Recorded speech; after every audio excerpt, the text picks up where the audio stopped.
দেখো তিস্তার কন্ডিশন এখন। এইটা ছিল দার্জিলিং এর রোড, আর এই রোডটা এখন নেই, আর মানে ধসে চলে গেছে, ধস নেমেছে।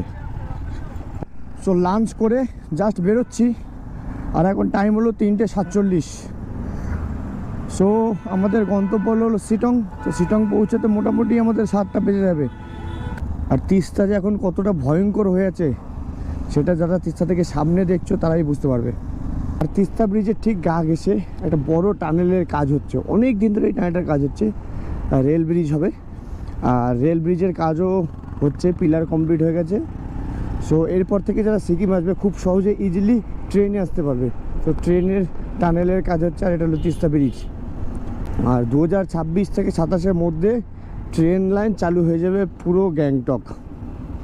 সো এরপর থেকে সিকিম আসার ঝামেলা একদমই কম, যখন খুশি চলে আসবে, একদম অল্প খরচায় ঘুরে যেতে পারবে।